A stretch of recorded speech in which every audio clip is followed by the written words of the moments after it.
Les périphériques et accessoires pour gamers, ça coûte super cher. Entre un clavier, une souris, un casque, tout ce qui va autour, on en a vite pour 50, 100, 200, 600 euros, ça peut monter à des sommes astronomiques. Mais sachez que ce soit chez les petites marques ou chez les grandes marques, il y a toujours moyen de trouver des compromis pour se retrouver au niveau du budget. Ça fait pas mal de temps que j'avais pas fait de vidéo de ce genre-là, ça vous plaît bien à chaque fois. Et en général, j'essaye de garder un budget assez bas, c'est-à-dire dans les 20, 30 euros, ce qui fait qu'on est vite limité. Aujourd'hui, j'ai poussé un petit peu plus loin en montant le budget jusqu'à 60 euros par objet. Et d'ailleurs, est-ce que vous savez que vous payez vos clés Windows beaucoup trop cher? Genre, vous savez, les sites qui vous les vendent à 100, 150 euros là.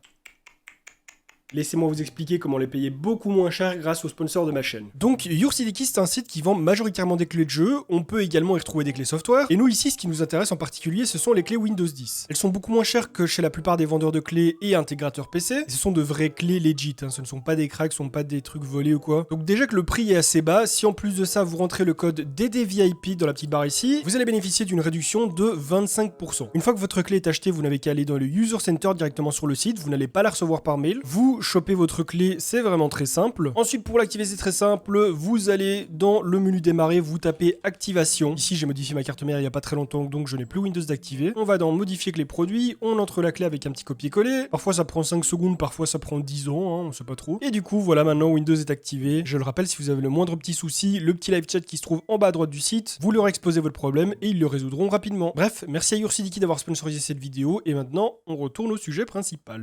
Bonjour à tous, bienvenue sur Discover ID. Alors aujourd'hui, on camoufle la mat de cheveux comme on peut, je veux dire la casquette ne suffit plus, on passe au bob. Vraiment, si un jour vous avez l'idée de faire un défi, un gage, un pari ou quoi pour vos cheveux, mais ne pariez pas sur votre pilosité, c'est absolument horrible de faire ça. Genre là, vraiment, je ne peux rien faire, je ne peux pas les attacher, je suis obligé de prendre un bob et de le retourner en plus parce que voilà, on va pas faire de la pub pour la concurrence. Aujourd'hui mes amis, j'ai donc trouvé 6 objets, 6 périphériques qui pourraient vous plaire, je l'espère. On a de tout, on a un clavier, on a une souris, on a un casque, on a un micro, on a un tapis, on a une webcam également et un petit quelque chose en plus qui lui ne fait pas vraiment partie du top, mais je me suis dit que ça pourrait être sympa, je l'ai rajouté vraiment dernière minute, voilà, je me suis dit ça pourrait être cool et en plus ça va bien aller avec ce décor là. Je ne suis actuellement pas dans un nouveau décor ou quoi que ce soit, ce que vous voyez c'est l'autre côté de là où je tourne d'habitude, genre là où moi je regarde dans ce moment où j'ai la caméra, c'est là où normalement je suis posé, où je fais mes vidéos, mais pour des raisons de petits travaux, j'ai dû m'arranger un petit peu comme je pouvais. Donc voilà, l'objet que j'ai trouvé, c'est un espèce de projecteur de couleur, de lumière, un peu Galaxy comme on peut en voir sur plein de réseaux, ça s'appelle le Skylight 2.0, donc c'est un Galaxy projector. Je sais pas exactement ce qu'il y a moyen de faire avec ce petit objet, j'ai jamais touché en fait un objet comme ça, mais j'en ai vu plein de fois et je me suis dit que ça pourrait être sympa et ça tourne vraiment super bien parce que là clairement c'est pas beau quoi. Il y a rien là-bas à part des cartons et des boîtes et des morceaux de papier, non c'est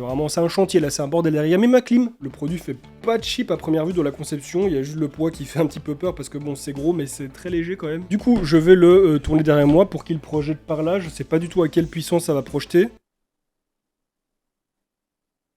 Bon, mesdames et messieurs, vous m'excuserez de vous avoir un petit peu hypé pour rien. Parce que c'est vrai quand même que comme ça en l'état, c'est un petit peu nul. Ouais bon, c'est mignon quoi pour un enfant de 10 ans. Écoutez, voilà, c'est un échec. Pour ma part, je ne trouve pas du tout ça extraordinaire, mais bon, on va faire avec, voilà, c'est décoratif, mine de rien en attendant. Bon, la vérité, non, c'est pas non plus nul pour le prix, ça peut être cool pour décorer une petite chambre ou quoi. Il y en a d'autres qui projettent limite sur un 360 qui font vraiment une projection de ouf un petit peu partout dans l'espace. C'est un échec, je suis pas hyper satisfait, mais je peux pas non plus aller jusqu'à dire que c'est complètement éclaté. Je l'ai pas payé 100 balles ce truc. Voilà, moi sachez que j'en suis pas fan, mais je vous mets tout de même le lien en description comme tous les produits que je vais montrer dans cette vidéo, je le précise, ce sont des liens Amazon affiliés. Deuxième produit, pour un setup, il faut bien évidemment un tapis de souris. Moi je suis totalement partisan des tapis XXL. Et du coup sur Amazon, s'il y a une marque que je kiffe bien, c'est Titan Wolf. Ils font plein de tapis avec plein de designs différents, je vous en ai déjà montré plein de fois de chez eux, des tapis XXL, et celui-ci je l'ai trouvé vraiment très joli, je sais pas ce que vous en pensez, franchement je le kiffe au niveau du design, il est super joli, super propre, la souris donne pas l'impression de flotter dessus, elle adhère pas non plus de trop, ça fait pas forcément de bruit, parce que oui il y a des tapis de souris qui sont faits avec certaines matières qui sont vraiment très sensibles au contact de la souris et qui font vraiment beaucoup de bruit, et si celui-ci il vous plaît pas, il y en a de toutes les formes, de toutes les couleurs, il y en a des noirs, il y en a des blancs, il y en a des bleus, il y en a avec des têtes de mort, il y en a avec des animaux, il y en a avec des maps ou même des trucs de l'espace ou quoi, comme là derrière, ce magnifique projecteur. Je suis quand même déçu, je m'attendais à mieux. Mais ouais, Titan Wolf pour les tapis pas chers, c'est vraiment les goats. Du coup, qui dit tapis, dit souris. Une marque, comme vous le savez, qui, bon, pas forcément celle qui occupe la plus grande place dans mon cœur, mais franchement, ici, pour le prix Razer, la Decider Essential, ça fait longtemps qu'elle existe, mais toujours aussi bien, ils l'ont sorti en blanc il y a pas si longtemps. Et surtout, il faut se dire qu'on est sur une souris qui provient d'une grande marque comme Razer, mine de rien, et qui coûte moins de 30 €. Elle a la même forme que la plupart des souris de chez Razer, que la Decider du coup, sauf qu'ici, elle est filaire, je pense qu'elle n'a pas de rétroéclairage. Ah si, elle a quand même un petit rétroéclairage ici, d'accord. Elle se contente vraiment du minimum, donc clic gauche, clic droit, molette, clic molette. Elle n'a pas de bouton pour changer les DPI ni même les profils de la souris. Après voilà, pour une souris qui coûte moins de 30 €, on peut pas non plus trop lui en demander. Et alors pareil pour le câble, il n'est pas tressé, mais voilà, comme je viens de le dire, pour une souris à ce prix-là, il faut pas trop en demander. Et alors ce qui est plutôt cool, c'est que malgré son prix, franchement, quand je la tiens en main, je pourrais pas me dire que c'est une souris pas chère de chez Razer. Enfin, j'ai l'impression d'avoir la même qualité de fabrication que le reste de leurs produits. À voir évidemment sur le long terme combien de temps ça peut tenir. Avant de se dégrader petit à petit. Mais en tout cas, là, comme ça, premières impressions, vraiment quali, elle est jolie. L'ergonomie est très bonne, hein, c'est vraiment l'ergonomie de chez Razer. Plus de ça, c'est une grosse souris, hein, pas forcément pour les grandes mains, mais pour, comme moi, les mains assez lambda, hein, qui sont ni grandes ni petites. On a des grippes antidérapants de chaque côté de la souris. Et alors, pareil, au niveau de la glisse, elle fait super bien le taf, j'ai vraiment rien à dire. Très peu de choses à dire finalement sur cette souris, mais prix vraiment très bas, donc franchement très intéressant. Disponible en noir ou en blanc. Passons maintenant au clavier, donc clavier de la marque Homoton, je ne connais pas du tout, ça doit être quelque chose issu du rebranding, j'imagine. C'est vraiment le clavier mécanique un petit peu lambda que les marques pas chères font. Et ouais, ici pas cher, 35 € pour du clavier mécanique. Après voilà, c'est du TKL, les switches j'imagine ça va être du Blue. Savoir qu'il y a quelques années, un clavier mécanique fallait quand même débourser entre 50 et 60 € minimum pour avoir ce genre de truc un petit peu bas de gamme. Maintenant, bon, bah pour 35 € ça devient déjà un petit peu plus intéressant. Donc on a quand même un câble tressé, ok, pour le prix, je suis étonné. Et alors, on a un clavier qui a un petit rétro-éclairage plutôt joli. Très basique finalement, hein, c'est le rétro-éclairage que se tapent un petit peu tous les claviers un peu bas de gamme comme ça. Mais il a au moins le mérite d'être bien lumineux, de bien envoyer, donc ça c'est bien. On peut changer la vitesse du rétro-éclairage, on peut changer l'intensité du rétro-éclairage. Ça fait vraiment beaucoup de bruit, hein, c'est insupportable. Donc clavier au format TKL, ce qui fait qu'on va retrouver beaucoup de touches qui sont superposées, notamment les touches multimédia. On n'a évidemment pas de pavé numérique parce que les claviers TKL sont faits pour le gaming, et dans le gaming on n'a pas besoin du pavé numérique. On a évidemment deux petits réhausseurs sur le côté qui sont assez faciles à monter et à descendre. Je vais faire un petit test de frappe pour qu'on écoute les touches, mais je le débranche quand même de mon PC, j'ai pas envie de commencer à foutre le bordel sur mon PC qui est allumé avec un autre clavier. Donc je vous fais écouter le bruit de ce clavier avec mon micro qui est là, je vais enlever la réduction tout de suite. Hop, voilà, on enlève la réduction de son, comme ça vous entendez tout.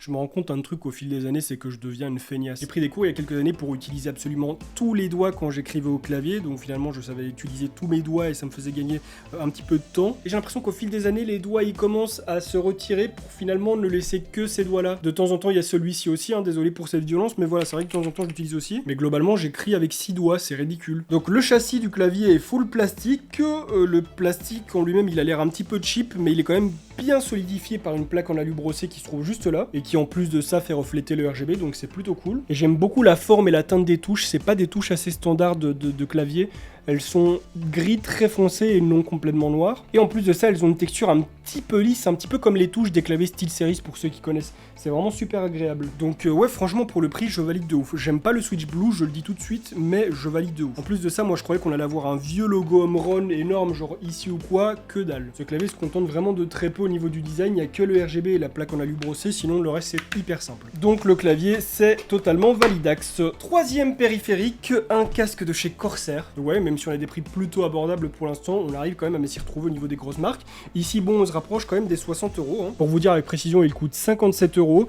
C'est pas non plus hyper cher pour un casque, surtout que les casques de la gamme HS de chez Corsair sont très très bons. Ici, celui-ci, pour être totalement franc avec vous dès le départ, il est très bon au niveau du son et au niveau du design. Bon, bah c'est un HS, hein. Vous allez pouvoir profiter d'un casque qui a quand même une belle gueule, qui est plutôt confort, qui est solide en plus de ça. Genre, ça a beau être le plus bas de sa gamme, hein, vu qu'au-dessus, il y a le HS60, le 70, le 80. Bah, ça n'en reste pas moins un casque de qualité en termes de fabrication. Comme je l'ai dit, il va nous permettre de bénéficier d'une bonne expérience sonore, que ce soit en jeu ou en écoute de musique, en regardant des films ou quoi. Mais par contre, le point où il faut pas compter sur lui, c'est le micro qui est vraiment éclaté. Vraiment, le micro il est nul, comme la plupart des casques, mais surtout un casque de ce prix-là. Si votre but c'est juste de parler avec vos potes sur Discord ou en jeu, why not, mais voilà, si vous voulez faire quelque chose d'un minimum propre avec, enregistrer des voix ou quoi, c'est vraiment pas le micro qu'il faut. Autrement, le casque en lui-même, il est solide, il a un arceau qui est solide, déjà ça c'est cool, et qui en plus de ça est souple. Il est rembourré avec une petite mousse qui elle-même est surplombée d'un petit simili-cuir, c'est vraiment cool. En plus de ça, c'est design. On retrouve les fameuses oreillettes qu'on retrouve sur tous les HS de précédentes générations, parce que les nouveaux sont un petit peu plus design. Mais voilà, on retrouve ces fameuses oreillettes ovailles qui ont une espèce de petit maillage avec le logo Corsair au milieu, et ici un petit liseré qui du coup est vert. On va retrouver un bouton pour monter et diminuer le son, pour mute et mute le micro, la possibilité de l'enlever et de le remettre évidemment ce micro, hein, donc moi je le dégage. Alors vous avez soit une prise jack unique pour les PC portables, ou alors ici un splitter pour les PC fixes qui ont donc un port d'entrée et un port de sortie. Et alors pour le confort, je vais être obligé d'enlever le bob, oui, rigolez de ma touffe. Rigolez, vous allez voir dans 6 mois quand je vais pouvoir faire des trucs comme ça avec mes cheveux, ils vont faire... C'est vraiment pas pour ça que je laisse pousser mes cheveux. Hein. Ça part d'un donation gold dans un événement caritatif, c'est complètement contre mon gré et le jour où je vais pouvoir les attacher, je les attacherai et je les cacherai dans ma casquette ou dans mon bob et je dois me les laisser pousser jusqu'en mars, donc il y a encore un petit peu de temps. Et donc ouais, au niveau du confort, la même chose que les autres HS, franchement il y a rien à dire, ça englobe super bien l'oreille, tout mon oreille est couverte dans ce casque, ça fait pas mal, c'est pas lourd. Franchement à ce niveau-là, il y a rien à dire, l'ergonomie est très bonne. Et on remet L-Bob. Pour ce prix-là, en termes de son, vous aurez difficilement mieux, que ce soit chez HyperX, que ce soit chez Fnatic avec le React, en termes de son vraiment pur et dur, ils les défoncent tous. Quatrième produit, une webcam de la marque Creative, plus précisément la Livecam Sync V2, c'est une webcam qui peut filmer en 1080p 30 fps, donc cette webcam elle est sur un petit support à angle rotatif, voilà, on peut la tourner à 360 degrés, on peut également la pencher sur les côtés et de haut en bas, en fait elle est placée sur une petite rotule. On a un petit cache ici, pour ceux qui veulent se cacher de toute visibilité lorsque leur webcam est censée être éteinte, ceux qui ont peur de se faire hacker leur webcam comme dans Black Mirror. Et alors le champ de vision, l'angle de vue de cette webcam monte jusqu'à 77 degrés, c'est pas mal. Ici elle m'a coûté 29,99€, donc 30 balles, c'est pas cher du tout pour une bonne webcam. Je vais vous montrer un autre produit que je vais tester en même temps que celle-ci, et le dernier produit, donc le 6ème, c'est un micro. Et il a plutôt une belle gueule, donc j'ai eu envie de le tester. D'entrée de jeu, ce que je peux vous dire, c'est que bon...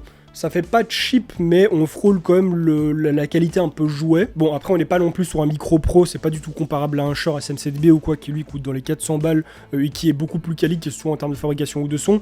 Ici, on est plus sur quelque chose d'amateur, puisque bon, c'est considéré comme un micro pour gamer, avec un arrobase à la place du A et un 3 à la place du E, hein, c'est important. Mais donc voilà, ici, on n'est pas sur un micro qui se dit pro, studio, quoi. Non, la description est assez claire. C'est un micro qui est dit comme étant très adapté, voire idéal pour les gamers, et qui est de haute qualité. Donc on va le voir tout de suite. En tout cas, la première chose, c'est que bon, la qualité du produit en elle-même est pas trop mal. Comme je l'ai dit, ça fait un petit peu jouet, mais c'est pas non plus cheap. Mais du coup, on va s'empresser de voir ce que ça donne au niveau de la qualité du son. Et donc on va passer sur la webcam pour faire le test de ce micro dans 3, 2, 1... Et donc là, vous me voyez avec la webcam de chez Creative, la Livecam Sync 1080p V2 ou je sais pas quoi. Et c'est donc ce micro qui enregistre. Par exemple, voilà, si je m'approche un petit peu comme ça, là, voilà, je tape dessus, voilà, vous voyez, je vous mens pas. Je peux décider d'augmenter un petit peu le son, comme ça, si j'ai envie de reculer, voilà, vous m'entendez quand même. Et si je veux m'approcher, faut que je le baisse un petit peu parce que sinon ça va saturer. Donc, comme vous pouvez le voir, c'est pas non plus dégueulasse. La webcam est pas incroyable. En plus de ça, j'ai un bon éclairage, mais je veux dire, pour le prix, pour un petit éclairage, vous avez quelque chose qui filme en 1080p. Certes, il y a un petit peu de grain, et en plus de ça, mon éclairage n'est pas très fort, hein. Je pourrais encore très bien mettre mon éclairage plus fort et baisser l'exposition, ou même baisser le gain encore plus, mais pour moi c'est suffisant en termes d'éclairage, j'ai pas envie de me péter la rétine. En plus de ça, comme vous le voyez, l'angle de vue est plutôt grand, c'est plutôt spacieux, 77 degrés c'est raisonnable, et donc le micro, voilà, je vais le...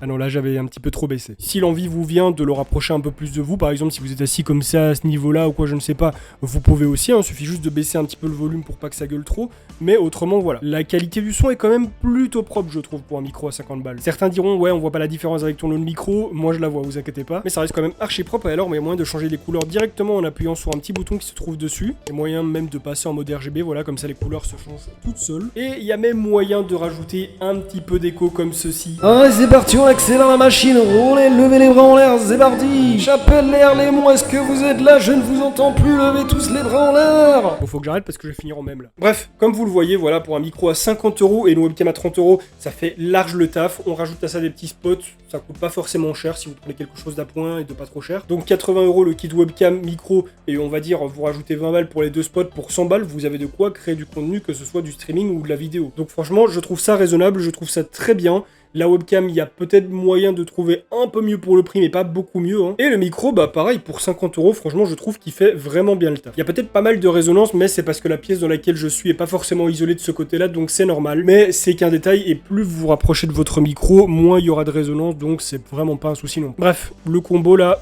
j'approuve. Et donc voilà, c'était les derniers produits. Sachez donc que s'il y en a un qui vous intéresse ou plusieurs, tous les liens se trouvent en description. Et je le précise encore une fois, ce sont des liens affiliés, voilà, comme ça vous savez. N'hésitez pas à me dire dans les commentaires ce que vous avez pensé des produits, mais surtout de cette vidéo. N'hésitez pas à me dire si vous voulez d'autres vidéos comme celle-ci. Je suis pas forcément friand de faire des bons plans ou quoi. Là, c'est les prix qu'ils valent tout au long de l'année. Si parfois vous tombez dessus quand ils sont en promotion, tant mieux pour vous, mais je vais pas forcément chercher ceux qui sont en promotion. Je vais juste chercher ceux qui sont pas forcément chers et qui pourraient vous plaire. Donc voilà, n'hésitez pas à me dire si vous voulez plus de vidéos comme celle-ci. En attendant, si celle-ci vous a plu, n'hésitez pas à la liker et à la partager pour me soutenir, à vous abonner à ma chaîne YouTube sans oublier de cliquer sur la petite cloche pour recevoir des notifications lorsque je vais sortir de nouvelles vidéos, à me follow sur Twitch, Instagram, TikTok et à regarder d'autres de mes vidéos qui s'affichent actuellement à l'écran. Et sur ce, on se retrouve très bientôt pour une nouvelle vidéo. En attendant, portez-vous bien.